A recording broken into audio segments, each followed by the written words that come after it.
আমার প্রিয় ছাত্রছাত্রীরা, আশা করি তোমরা সকলেই খুব ভালো আছো।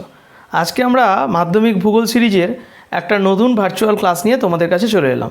দেখো, আজকে আমরা মূলত আলোচনা করব বর্জ্য ব্যবস্থাপনা অধ্যায়টি।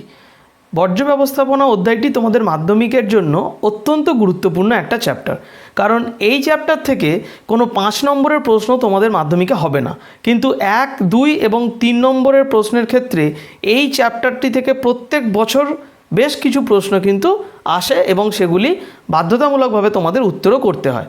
তাই এই বর্জ্য ব্যবস্থাপনা চ্যাপ্টারটি কিন্তু অত্যন্ত গুরুত্ব দিয়ে তোমাদের পড়তে হবে। এই চ্যাপ্টারটি একটু নতুন তোমাদের কাছে, তোমরা এর আগে এই ধরনের আলোচনা ওয়েস্ট ম্যানেজমেন্ট বা বর্জ্য ব্যবস্থাপনা নিয়ে করনি, কিন্তু তবুও এই চ্যাপ্টারটি কিন্তু সহজ, আমাদের দৈনন্দিন জীবনের সঙ্গে ওতপ্রোতভাবে জড়িত। আমরা সকলেই বর্জ্য তৈরি করি এবং সেই বর্জ্য ব্যবস্থাপনাতেও আমাদের কিছু ভূমিকা থাকা উচিত।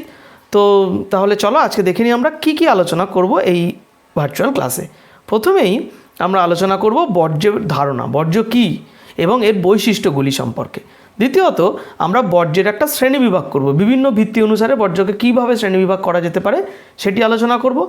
আর শেষে আমরা বর্জ্যের উৎস, বিভিন্ন যে সোর্সগুলো রয়েছে ওয়েস্টের, সেইগুলো নিয়ে আলোচনা করব। এই বর্জ্য ব্যবস্থাপনা চ্যাপ্টারটিকেও আমরা একটি ভার্চুয়াল ক্লাসে কখনোই শেষ করতে পারবো না, 2টি বা 3টি ক্লাসে শেষ হবে, সেই জন্য আজকে তার প্রথম পর্ব। চলো ক্লাস শুরু করা যাক। প্রথমেই বর্জ্যের ধারণা, অর্থাৎ বর্জ্য কাকে বলে। যদি আমরা সংজ্ঞা লিখি বর্জ্যের, তাহলে এইভাবে লিখতে পারি যে দৈনন্দিন কাজের পর প্রয়োজনের অতিরিক্ত বাতিল ও আপাতভাবে ব্যবহার অযোগ্য যেসব কঠিন, তরল ও গ্যাসীয় পদার্থকে পরিত্যাগ করা হয় তাদেরকেই বর্জ্য বা ওয়েস্ট বলে। এখন এগুলো কোনগুলি না, সবজির খোসা, পচা ফল, বাড়িতে ভেঙে যাওয়া কোনো কাঁচের বোতল, খারাপ হয়ে যাওয়া ব্যাটারি, ব্যবহৃত ইঞ্জেকশনের সিরিঞ্জ, অর্থাৎ যেগুলিকে সাধারণত আমরা একবার ব্যবহার করার পর আর ব্যবহার করা যাচ্ছে না, বা গেলেও আমরা ব্যবহার করছি না, ফেলে দিচ্ছি, পরিত্যাগ করছি, সেইগুলোই ওয়েস্ট বা বর্জ্য। এরপর আমরা চলে আসি বৈশিষ্ট্যে। প্রথমেই বর্জ্য প্রকৃতিগতভাবে কঠিন, তরল ও গ্যাসীয় 3 অবস্থাতেই সৃষ্টি হতে পারে। দ্বিতীয়, গ্রাম অপেক্ষা শহরে এবং অনুন্নত বা উন্নয়নশীল অর্থনীতির দেশগুলির তুলনায় উন্নত বা আধুনিক দেশগুলিতে বর্জ্যের উৎপাদন অনেক বেশি। বর্জ্য আপাতভাবে উপযোগিতা শূন্য বা ব্যবহার অযোগ্য হলেও সঠিক ব্যবস্থাপনা দ্বারা বর্তমানে বর্জ্যকেও সম্পদে পরিণত করা হচ্ছে। 4, অবাঞ্ছিত বস্তুরূপে ফেলে দেওয়ার পর অনেক ক্ষেত্রেই বর্জ্য থেকে পরিবেশের দূষণ ঘটে। আর 5, কিছু ক্ষেত্রে বর্জ্য জীবাণু দ্বারা বিয়োজিত হলেও অনেক ক্ষেত্রে বর্জ্য পদার্থ দীর্ঘকাল অপরিবর্তিত অবস্থায় প্রকৃতিতে থেকে যেতে পারে। যেমন প্লাস্টিক, কোনো প্লাস্টিকের প্যাকেট বা কোনো প্লাস্টিকের কন্টেনারকে তুমি যদি মাটিতে ফেলে রেখে দাও, তাহলে দীর্ঘদিন, বছরের পর বছর তা কিন্তু প্রায় একই রকম অবস্থাতেই থেকে যাবে। তাহলে আমরা বর্জ্যের সংজ্ঞা এবং বৈশিষ্ট্য জেনে ফেললাম। এইবার আমরা চলে আসি বর্জ্যের শ্রেণীবিভাগে। দেখো, প্রথমেই আমরা বর্জ্যের প্রকৃতি অনুসারে শ্রেণীবিভাগ করব এবং প্রকৃতি অনুসারে বর্জ্যকে 3 ভাগে ভাগ করা যায়। প্রথমত কঠিন বর্জ্য, দৈনন্দিন কাজের ব্যবহারের পর প্রয়োজনের অতিরিক্ত ফেলে দেওয়া কঠিন পদার্থসমূহকে কঠিন বর্জ্য বলে। উদাহরণ কি না, ভাঙা বা পুরানো কাঠ, প্লাস্টিক, কাঁচ, বাড়ি ভেঙে নতুন করে তৈরি হচ্ছে, তাহলে সেই পুরনো বাড়ি ভাঙা রাবিশ, তাপবিদ্যুৎ কেন্দ্রে কয়লা পুড়িয়ে বিদ্যুৎ উৎপাদন করার পর যে ফ্লাই অ্যাশ বা ছাইটা উৎপাদন হয় সেইটি, এগুলো হলো কঠিন বর্জ্যের উদাহরণ। অর্থাৎ প্রত্যেকটা বর্জ্য পদার্থের ক্ষেত্রে আমরা সংজ্ঞা এবং উদাহরণ এটা কিন্তু অত্যন্ত গুরুত্ব দিয়ে মনে রাখবো। দেখো, এখানে কিছু কঠিন বর্জ্যের ছবি দেওয়া আছে, তোমরা দেখতেই পাচ্ছ, প্লাস্টিকের নানান ধরনের বস্তু, এগুলো সবই কিন্তু কঠিন বর্জ্যের উদাহরণ। এরপর আমরা চলে আসি কঠিন বর্জ্যের বৈশিষ্ট্যে। প্রথমত, প্রকৃতিতে মিশতে দীর্ঘ সময় লাগে। দ্বিতীয়ত, মাটি দূষণে এই ধরনের বর্জ্যের ভূমিকা সবথেকে বেশি। আর তৃতীয়ত, পরিবেশে কঠিন বর্জ্যের পরিমাণ সবথেকে বেশি।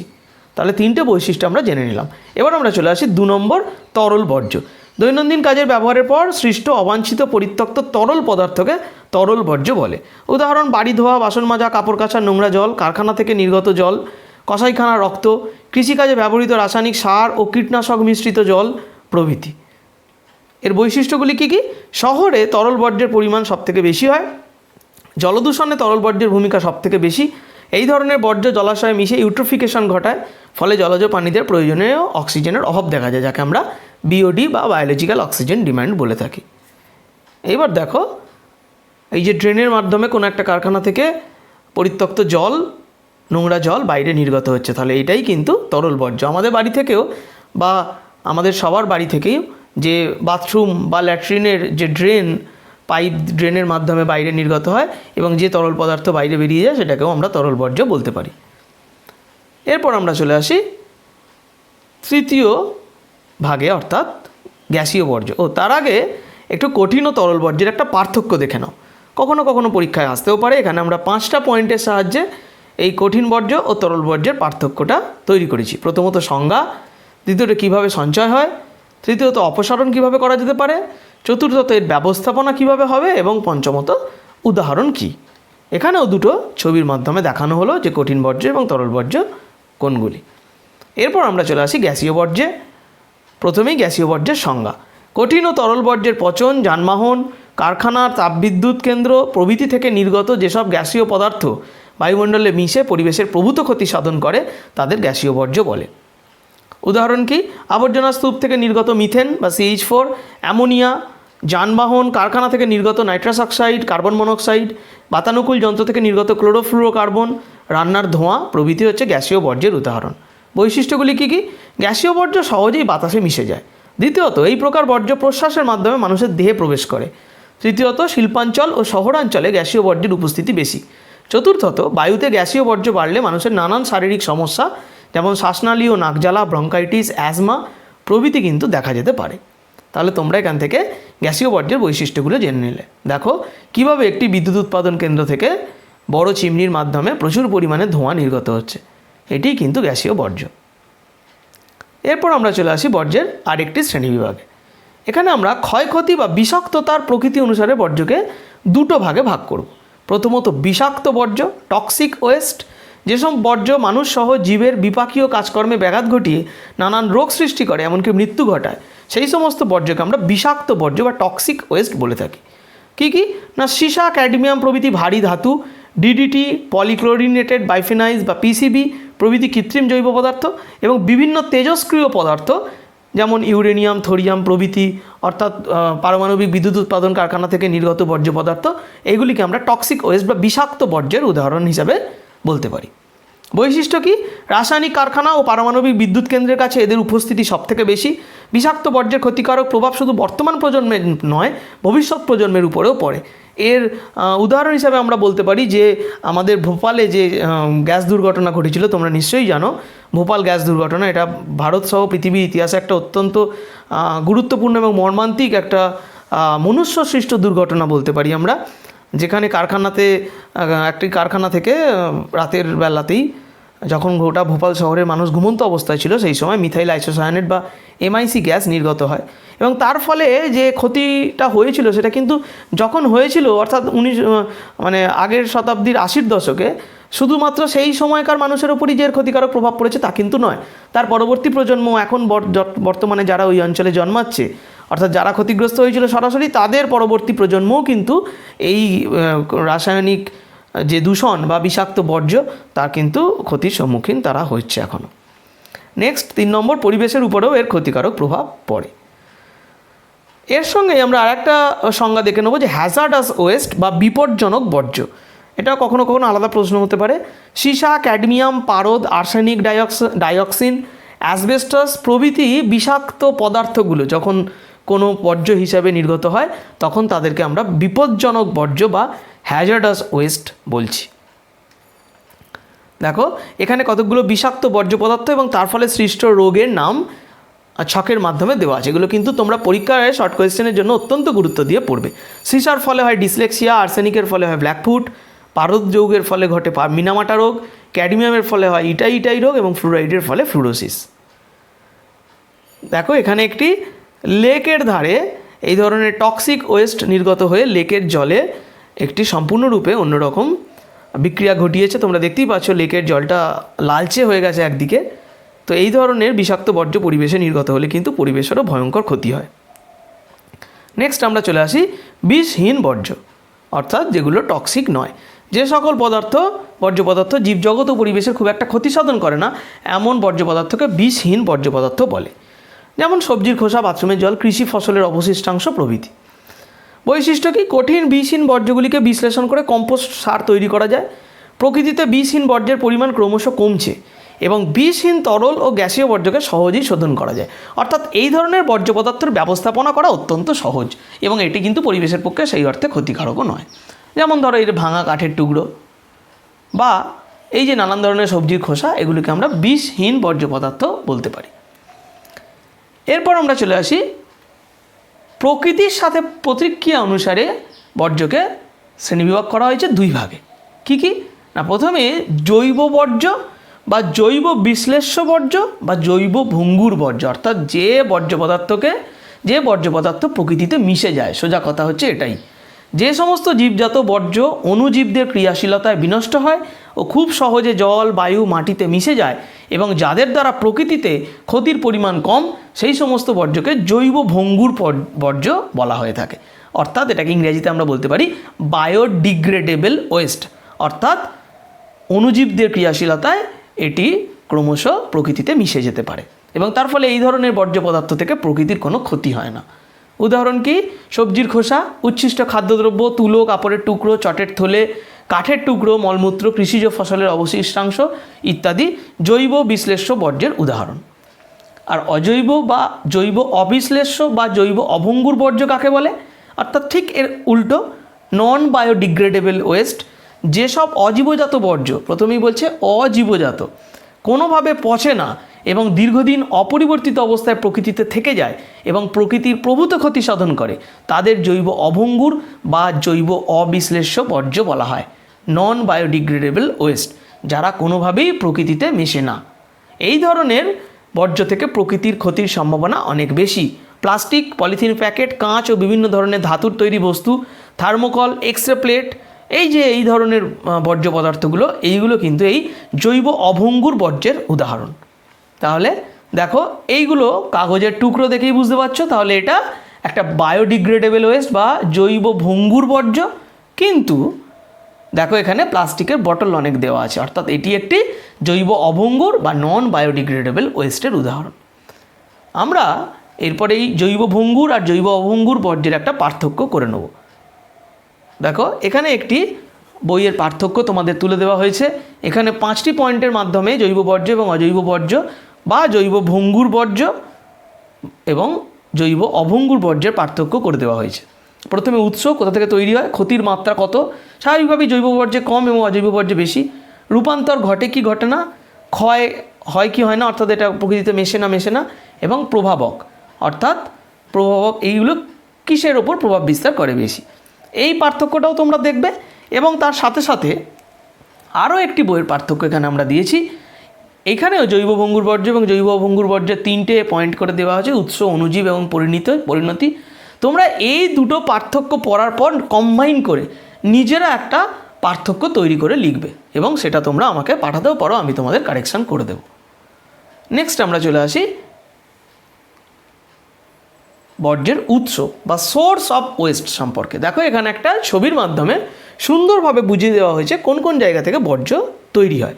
প্রথমত গৃহস্থালী বা ডোমেস্টিক ওয়েস্ট, দ্বিতীয়ত ইন্ডাস্ট্রি বা শিল্প থেকে নির্গত ইন্ডাস্ট্রিয়াল ওয়েস্ট, কৃষিক্ষেত্র থেকে তৈরি হওয়া এগ্রিকালচারাল ওয়েস্ট, স্বাস্থ্যকেন্দ্র হসপিটাল নার্সিংহোম থেকে তৈরি হওয়া মেডিকেল বা বায়োমেডিক্যাল ওয়েস্ট, এবং নিত্য প্রয়োজনীয় আমাদের যে বৈদ্যুতিন যন্ত্রপাতিগুলো সেইগুলো ব্যবহারের পর যখন আমরা ফেলে দিই তখন তৈরি হওয়া ইলেকট্রনিক্স ওয়েস্ট বা ই ওয়েস্ট, শহরাঞ্চল থেকে নির্গত তৈরি হওয়া পৌর বর্জ্য বা মিউনিসিপ্যাল ওয়েস্ট, এবং পারমাণবিক বিদ্যুৎ কেন্দ্র বা এই ধরনের যেখানে পারমাণবিক খনিজকে কাঁচামাল হিসেবে কাজে লাগানো হয় সেখান থেকে নির্গত রেডিও অ্যাক্টিভ ওয়েস্ট বা তেজস্ক্রিয় বর্জ্য। অর্থাৎ এত ধরনের বর্জ্য কিন্তু উৎস রয়েছে এবং এটাকে আমরা উৎসের ভিত্তিতে বর্জ্যের শ্রেণীবিভাগও বলতে পারি। চলো এইটা আমরা দেখে নিই। প্রথমেই গৃহস্থালির বর্জ্য। আমাদের দৈনন্দিন জীবনযাপনে বাড়িঘর থেকে যেসব ব্যবহার অযোগ্য বর্জ্যদ্রব্য উৎপাদন হয় তাদেরকে আমরা গৃহস্থালির বর্জ্য বা হাউস হোল্ড ওয়েস্ট বলে থাকি। অবশিষ্ট খাদ্য উপকরণ, কাগজের টুকরো, প্লাস্টিকজাত দ্রব্য, কাঁচ, টিন, যেগুলো আমরা বাড়িতে সবসময় আমাদের তৈরি হয়, এই ধরনের বর্জ্যগুলোকেই আমরা গৃহস্থালির বর্জ্য বলছি। তার একটা ছবি, এই জিনিসগুলো আমাদের সবসময় বাড়িতে তৈরি হয়।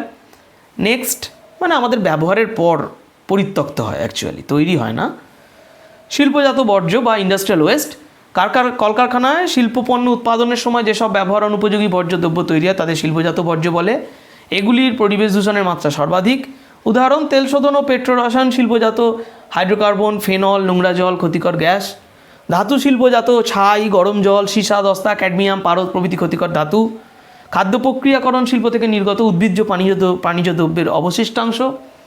বৈদ্যুতিন শিল্প থেকে নির্গত ইলেকট্রনিক্স বর্জ্য দ্রব্যাদি ই ওয়েস্ট। বিদ্যুৎ শিল্প থেকে নির্গত ছাই, ফ্লাই অ্যাশ, গরম জল, তেজস্ক্রিয় দ্রব্য প্রভৃতি। এরপর আমরা চলে আসি তৃতীয়, কৃষিজ বর্জ্য বা এগ্রিকালচারাল ওয়েস্ট। গ্রামাঞ্চলে চাষবাস ও পশুপালন থেকে যেসব ব্যবহারযোগ্য বর্জ্য উৎপাদন হয় তাদেরকে আমরা কৃষিজ বর্জ্য বলি। ফসলের অবশিষ্টাংশ, পশুর মলমূত্র, ফসলের অবশিষ্টাংশ পোড়ানোর ফলে উৎপন্ন ক্ষতিকারক গ্যাস বা ছাই, সার ও কীটনাশক মিশ্রিত নোংরা তরল জল, এগুলো সবই এগ্রিকালচারাল ওয়েস্টের উদাহরণ। এরপর আমরা চলে আসছি পৌরসভার বর্জ্য বা মিউনিসিপ্যাল ওয়েস্ট।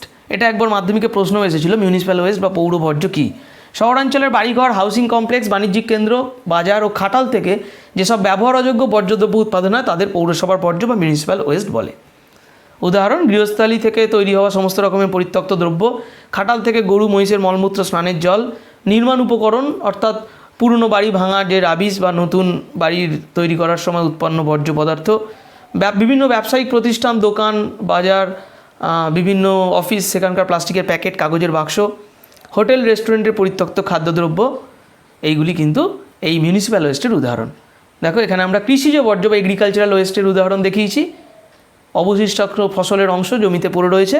এবং এরপর আমরা একটা মিউনিসিপ্যাল ওয়েস্ট বা শহরাঞ্চলের রাস্তার ধারে যে ভ্যাটে বিভিন্ন আমরা এই বর্জ্য পদার্থকে জমা করি তার একটা ছবি দেওয়া হয়েছে। ছবিগুলো একটা সাপোর্টিং ডকুমেন্ট, তোমরা বুঝতে পারো যাতে সহজেই খুব ব্যাপারটা তাড়াতাড়ি, সেই জন্য ইউজ করা হয়েছে এখানে। এগুলো যে পরীক্ষায় তোমাদের আঁকতে হবে বা লিখতে হবে, দেখাতে হবে, এরকম কোনো ব্যাপার নেই। নেক্সট আমরা চলে আসছি বায়োমেডিক্যাল ওয়েস্ট বা চিকিৎসা সংক্রান্ত বর্জ্য। হাসপাতাল, নার্সিংহোম, ডিসপেন্সারি, স্বাস্থ্যকেন্দ্র, প্যাথোলজি সেন্টার, পলিক্লিনিক প্রভৃতি থেকে যেসব অবাঞ্ছিত ও পরিত্যক্ত বর্জ্য পদার্থ নির্গত হয় তাদের চিকিৎসা সংক্রান্ত বর্জ্য বা বায়োমেডিক্যাল ওয়েস্ট বলে। এগুলি মাটিতে, বাতাসে বা জলে মিশে ব্যাপক পরিবেশ দূষণ ঘটায় ও নানা রোগ সৃষ্টি করে থাকে। এই চিকিৎসা সংক্রান্ত বর্জ্যকে দুটো ভাগে ভাগ করা যায়। একটা হচ্ছে ইনফেকশাস ওয়েস্ট বা সংক্রামক বর্জ্য, যেই ধরনের বর্জ্য পদার্থগুলো থেকে আমাদের সহজেই নানান রোগ সৃষ্টি হতে পারে। চিকিৎসা ক্ষেত্রে যেসব বর্জ্য নানা জীবাণু বহন করে ও মানুষ ও অন্যান্য প্রাণীদের নানান রোগের সৃষ্টি করে তাদের সংক্রামক বর্জ্য বা ইনফেকশাস ওয়েস্ট বলে। যেমন ব্যবহৃত ইঞ্জেকশনের সিরিঞ্জ, রক্তমাখা তুলো বা ব্যান্ডেজ, ছুরি, কাঁচি, অপারেশনে ইউজ হওয়া, এইগুলি কিন্তু ইনফেকশাস।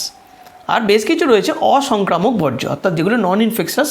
চিকিৎসা ক্ষেত্রে যেসব বর্জ্য জীবাণু বহন করে না এবং মানুষ ও অন্যান্য প্রাণীদের মধ্যে রোগ সংক্রমণ ঘটায় না তাদের অসংক্রামক বর্জ্য বলে। যেমন অ্যাসিড, ফরম্যালিন, ঔষধের প্যাকেট, যে ওষুধের স্ট্রিপ, ট্যাবলেটের স্ট্রিপ, সিরাপের বোতল, এগুলো থেকে এগুলো কিন্তু ইনফেকশাস নয়, অসংক্রামক। তাহলে তোমরা বুঝতে পারলে যে বায়োমেডিক্যাল ওয়েস্ট দু রকমের। দেখো এখানে একটা বায়োমেডিক্যাল ওয়েস্টের রিপ্রেজেন্টেটিভ ইমেজ দেওয়া হয়েছে, অর্থাৎ বিভিন্ন রকমের চিকিৎসা সংক্রান্ত বর্জ্য। নেক্সট আমরা চলে আসি 6 নম্বর, তেজস্ক্রিয় বর্জ্য বা রেডিও অ্যাক্টিভ ওয়েস্ট। আণবিক খনিজ প্রক্রিয়াকরণ কেন্দ্র, পারমাণবিক শক্তি উৎপাদন কেন্দ্র, পারমাণবিক গবেষণা কেন্দ্র, ইউরেনিয়ামের খনি প্রভৃতি থেকে নির্গত যেসব বর্জ্য পরিবেশে তেজস্ক্রিয় বিকিরণ ঘটায়, তাদেরকে আমরা তেজস্ক্রিয় বর্জ্য বা রেডিও অ্যাক্টিভ ওয়েস্ট বলছি। এগুলি মাটিতে, বাতাসে বা জলে মিশে মানুষ সহ পরিবেশের ওপর মারাত্মক প্রভাব ফেলে। উদাহরণ কি ট্রাইট্রিয়াম, স্ট্রনসিয়াম 90, সিজিয়াম 137, ক্রিপ্টন 85, আয়োডিন 131 ইত্যাদি গ্যাস। এছাড়াও ইউরেনিয়াম বা থোরিয়াম মিশ্রিত জল বা এই ধরনের পারমাণবিক বস্তু মিশ্রিত ছাই, এইগুলো কিন্তু তেজস্ক্রিয় বর্জ্যের উদাহরণ। এই উদাহরণগুলো কিন্তু তোমরা খুব ভালোভাবে মনে রাখবে পরীক্ষায় শর্ট কোয়েশ্চেনের জন্য। এরপরে আমরা আপাতত এই 6 ধরনের উৎস সম্পর্কে আমরা জানলাম। এছাড়াও আমরা আর একটা সংজ্ঞা এখান থেকে জেনে রাখবো, ইলেকট্রনিক্স বর্জ্য বা ই ওয়েস্ট। বর্তমানে আমাদের পৃথিবীতে অত্যন্ত দ্রুত হারে বেড়ে চলেছে এই বর্জ্য পদার্থটি, যেটির সুষ্ঠু ব্যবস্থাপনা কিন্তু অত্যন্ত দরকার। কিন্তু বেশিরভাগ ক্ষেত্রেই দুঃখের বিষয়, এই ইলেকট্রনিক্স ওয়েস্ট বা ই ওয়েস্টের সঠিক ব্যবস্থাপনা পদ্ধতি কিন্তু এখনও পর্যন্ত নেই বা তৈরি হয়নি। দেখো দৈনন্দিন জীবনে আমরা নানান ধরনের ইলেকট্রনিক্স দ্রব্য ব্যবহার করে থাকি। এই ধরনের দ্রব্যগুলির ব্যবহার শেষ হয়ে গেলে সেগুলি অব্যবহার্য হয়ে পড়ে এবং পরিত্যক্ত হয়, তখন সেগুলিকে আমরা ইলেকট্রনিক্স বর্জ্য বলতে পারি বা ই ওয়েস্ট সংক্ষেপে বলতে পারি। যেমন খারাপ হয়ে যাওয়া মোবাইল ফোন, টিভি, রেফ্রিজারেটর, খারাপ হয়ে যাওয়া সবই, বাতানুকূল যন্ত্র বা এসি, চার্জার, ফোনের চার্জার বা ফোনের পুরনো ছিঁড়ে যাওয়া, নষ্ট হয়ে যাওয়া হেডফোন, টর্চ ইত্যাদি ই বর্জ্যের তালিকায় পড়ে। বা আমরা যে এমার্জেন্সি লাইট ব্যবহার করি লোডশেডিংয়ের সময়, তার যে ব্যাটারি, সেগুলো যখন নষ্ট হয়ে যায়, খারাপ হয়ে যায়, আমরা চেঞ্জ করি, রিপ্লেস করি, তো সেই পুরনো খারাপ হয়ে যাওয়া ব্যাটারিটাও কিন্তু ই ওয়েস্টের উদাহরণ। দেখো এখানে তেজস্ক্রিয় বর্জ্যের একটা এই যে ড্রামগুলো দেখছো তোমরা, কন্টেনারগুলো, এবং তাতে একটা দেখো প্রত্যেকটা কন্টেনারে একটা নির্দিষ্ট প্রতীক ব্যবহার করা হয়েছে, এই যে ট্রায়াঙ্গেলের মধ্যে একটা পাখার মতন, এইটা কিন্তু রেডিও অ্যাক্টিভ ওয়েস্টের প্রতীক। অর্থাৎ যে কন্টেনারের মধ্যে তেজস্ক্রিয় বর্জ্য রাখা হয় সেই বর্জ্যে এই ধরনের প্রতীক ব্যবহার করা হয়, এবং সাধারণত সেগুলো হলুদ এবং কালো রং দিয়ে দেখানো হয়। সাধারণত তো তেজস্ক্রিয় বর্জ্যের কোনো ছবি তোলা সম্ভব নয়, সেই জন্য এটা কন্টেনারে ভরে ফেলার পর কন্টেনারগুলো যখন রাখা হয়েছে তখন এই ছবিটা তোলা হয়েছে। আর এরপর আমরা বিভিন্ন ই ওয়েস্টের ছবি দেখো, নানান রকম ব্যবহৃত কম্পিউটার, মোবাইল, টিভি প্রভৃতি পড়ে রয়েছে, অর্থাৎ এগুলোই কিন্তু ই ওয়েস্ট বা ইলেকট্রনিক্স বর্জ্য। এরপর আমরা চলে আসি এই অংশ থেকে বিগত 3 বছরে মাধ্যমিকে আসা প্রশ্নসমূহগুলো। দেখো 2018 সালে এখান থেকে একটি এমসিকিউ এসেছিল, নিম্নলিখিত বর্জ্য পদার্থটি জৈব অভঙ্গুর। কোনটি জৈব অভঙ্গুর? প্লাস্টিক, কৃত্রিম রবার, অ্যালুমিনিয়াম না সবকটি প্রযোজ্য? এখানে দেখো প্লাস্টিক, কৃত্রিম রবার, অ্যালুমিনিয়াম কোনোটি জীব দ্বারা বিশ্লেষিত হওয়া সম্ভব নয়, তার ফলে ঘ অর্থাৎ সবকটি প্রযোজ্য, এটি উত্তর হবে। 2, যে সকল বর্জ্য বিয়োজিত হয়ে জল, মাটি ও বাতাসের সাথে মিশে যায় তাদের কি বলে? জৈব ভঙ্গুর বর্জ্য বা জৈব বিশ্লেষ্য বর্জ্য, ইংরেজিতে বায়োডিগ্রেডেবল ওয়েস্ট। আরেকটি 1 নম্বরের প্রশ্ন এসেছিল, একটি তেজস্ক্রিয় বর্জ্যের নাম লেখো। আমরা আয়োডিন 131 বা ইউরেনিয়াম বা স্ট্রনসিয়াম প্রভৃতিগুলো লিখতে পারি। এরপর আমরা চলে আসি 2019-এর প্রশ্নে। প্রথমে একটি শূন্যস্থান এসেছিল, বর্জ্য কাগজ একটি ড্যাশ ধরনের বর্জ্য। তোমরা যদি জৈব বর্জ্য লেখো তাহলেও কোনো অসুবিধা নেই। তেজস্ক্রিয় বর্জ্য বলতে কী বোঝো? 2 নম্বরের একটি শর্ট কোয়েশ্চেন এসেছিলো, আমরা সংজ্ঞা লিখে দিয়েছি আজকের ভার্চুয়াল ক্লাসে। 2020 সালেও 3টে প্রশ্ন এসেছিলো, বৈদ্যুতিন বর্জ্যকে সংক্ষেপে কী বলা হয়? ই বর্জ্য বলা হয়। পৌরসভার বর্জ্যের সংজ্ঞা দাও। আমি বলেছিলাম পড়ার সময় মিউনিসিপ্যাল ওয়েস্ট 1 বছর 2 নম্বরের প্রশ্ন এসেছিলো। আর প্রকৃতি অনুসারে বর্জ্যের উদাহরণসহ শ্রেণীবিভাগ করো 3 নম্বরে। প্রকৃতি অনুসারে শ্রেণীবিভাগ মানে একদম প্রথম আমরা যে শ্রেণীবিভাগটা করেছিলাম কঠিন, তরল, গ্যাসীয়, সেই শ্রেণীবিভাগটা সংজ্ঞা এবং উদাহরণ ছোটো ছোটো করে লিখে দিলেই আমরা পুরো নম্বর পাবো। তাহলে তোমরা বুঝতে পারলে যে এই বর্জ্যের আজকে প্রাথমিক আলোচনায় বর্জ্যের ধারণা, বর্জ্যের শ্রেণীবিভাগ এবং বর্জ্যের উৎস সম্পর্কে আমরা আলোচনা করলাম আজকের ভার্চুয়াল ক্লাসে। এই অংশটা খুব গুরুত্ব দিয়ে পড়বে, এখান থেকে কিন্তু 1, 2 এবং 3 নম্বরের প্রশ্ন আসার সম্ভাবনা তোমাদের মাধ্যমিকে 2021 সালের জন্য অত্যন্ত গুরুত্বপূর্ণ এই অংশটি। সুতরাং খুব ভালোভাবে পড়ো, খুব তাড়াতাড়ি দেখা হবে এই চ্যাপ্টারের পরবর্তী